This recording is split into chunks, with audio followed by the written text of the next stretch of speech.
Aquí estamos frente a un cuestionamiento lógico, real, que está haciendo el diario La Prensa y que está evocando, diría yo, está invitando a la ministra a que, primero que todo, presente el convenio por medio del cual se hizo esta contratación con esta organización.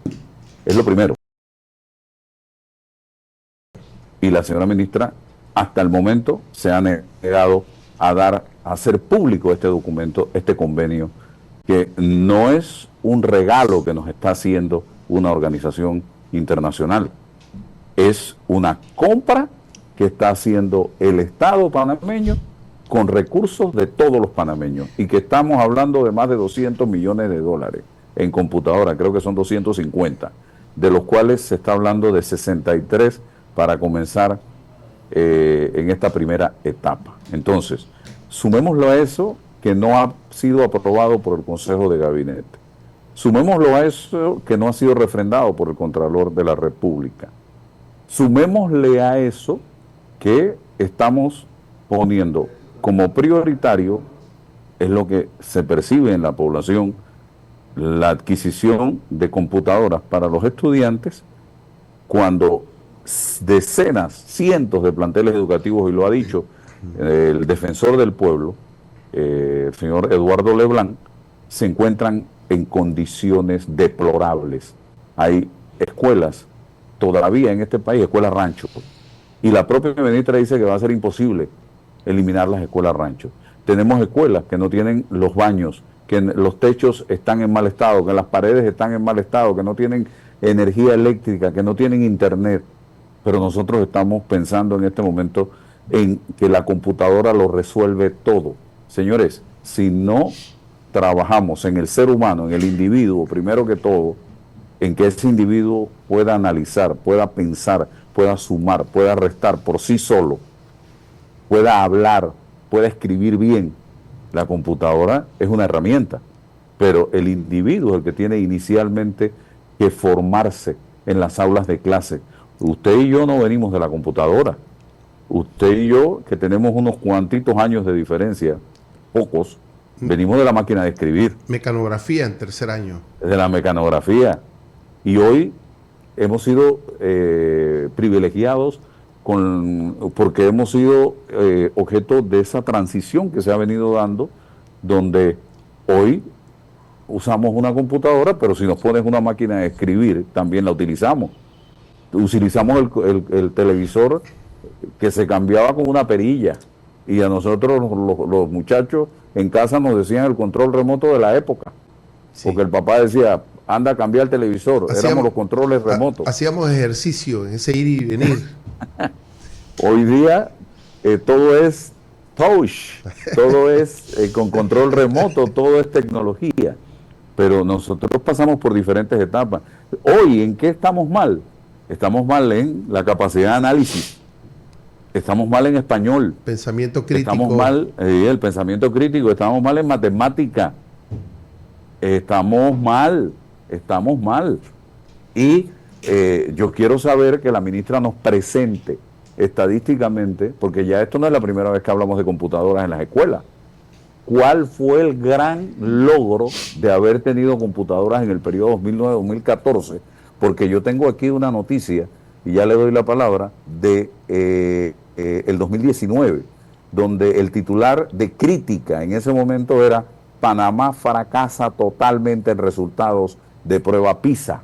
Entonces, ¿cuál fue el gran logro que tuvimos con las computadoras durante el periodo 2009-2014? Sí, en las pruebas PISA del 19 fracasamos. Debimos haber sido exitosos y no lo fuimos. Don César. Sí, Álvaro Lisbeica, yo confieso que soy un estudiante permanente. Yo vivo estudiando y lo hago de forma autodidacta, y también lo hago en las estructuras académicas formales. Y ayer, en un curso superior que estoy estudiando de liderazgo político, precisamente hablábamos del concepto del buen gobierno. ¿Qué significa el concepto de buen gobierno de los que hoy llaman gobernanza democrática?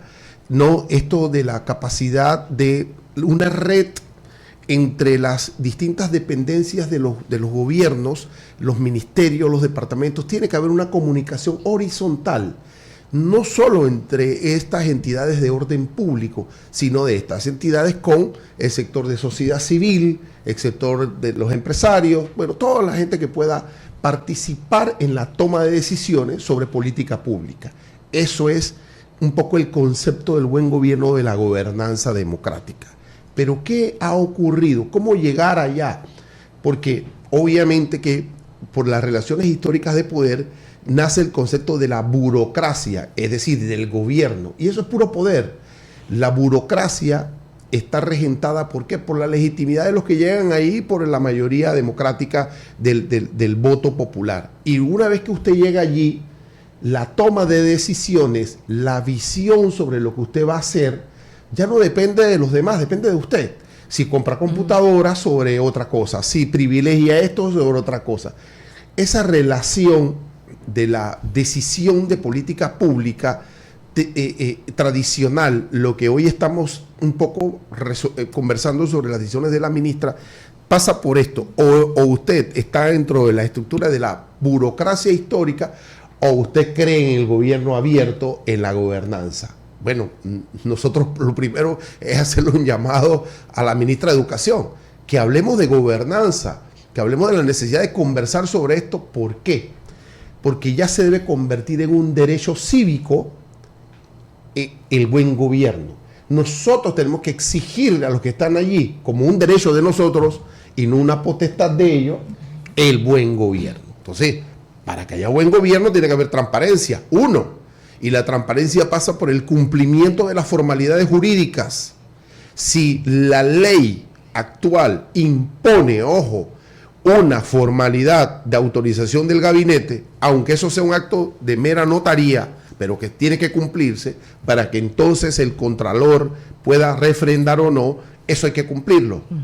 Porque si no se cumplen hoy, las fiscalías están llenas de carpetillas o de carpetas sobre este incumplimiento. Usted verá después, pero hoy hay investigaciones, pero no queremos llegar allá, queremos el buen gobierno. Entonces lo primero es eso, es el entendimiento de ese diálogo horizontal para poder conversar. Y lo segundo es el tema, después de la transparencia, el asunto de la eficiencia.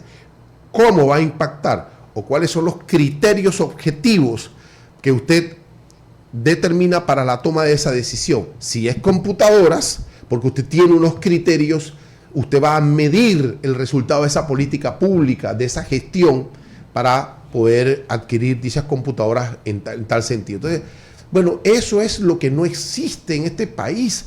El que llega, ya sea elegido o designado, cree y pretende que esto es una monarquía, que el concepto tradicional de la burocracia de Weber de hace 200 años le da a esa persona la potestad para decir y hacer lo que le da la gana sin ningún tipo de control. Entonces, y que no tengo que rendir cuenta. Claro, entonces, pero yo no quiero quedarme solamente en la crítica por la crítica. ¿Qué hacer para llegar a la gobernanza? Bueno, dialogar sobre valores de transparencia, de equidad, de responsabilidad, de eficiencia y, por supuesto, de un grado de civismo, que las personas participen cívicamente con información cualitativa para poder participar en estos tipos de debates. Pero es que eso justamente es lo que te valida a ti si la decisión que estás tomando en beneficio de una población en particular es realmente aceptada y es validada por quienes van a estar dentro de esta decisión. Ahora, a mí me parece que de alguna manera algunas autoridades vienen con un mero capricho de impulsar políticas públicas que yo no descarto. Sin embargo, ¿cómo validas que realmente eso tiene un impacto en la comunidad que tú quieres llegar, a la comunidad que tú quieres llegar, justamente? Primero, la posibilidad de que puedan participar. Es decir, si usted pretende llevarle computadoras a mi gente de Darién, ya, y yo estuve en el Alto Tuira y en el Chucunaque, entonces la primera pregunta es, ¿hay internet? Es que... ¿Ya? Bueno, claro, entonces las comarcas. Claro, en el proceso de toma de decisiones, sí, antes de los resultados, usted tiene que utilizar el gobierno abierto. Claro. Pero César, sí, te pregunto algo adicional. Yo quiero ver las cotizaciones que se hicieron y que me demuestren a mí también, dentro del marco de la transparencia, oye, yo coticé en todas estas empresas a nivel nacional esta misma computadora, con el mismo software, con las mismas características, y me salía esta misma cantidad de computadoras en tanto, y a esta empresa tanto.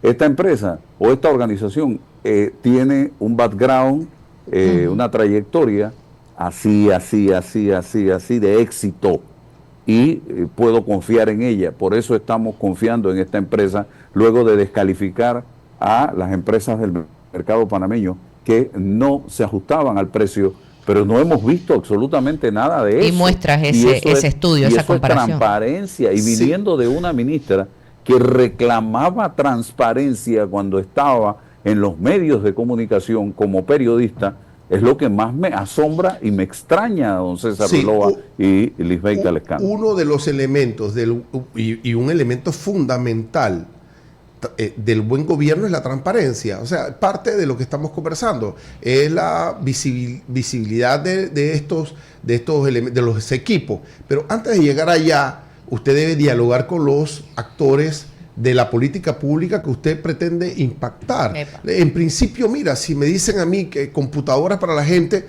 bien, el hardware, ¿no? Y entonces el software, ¿qué vamos a hacer con eso, no? Es parte del debate. ¿Cuáles van a ser las coberturas de estas computadoras? ¿Qué va a llevar? ¿Quién le va a dar seguimiento? Si los instructores, los maestros están preparados para tal decisión en ese sentido.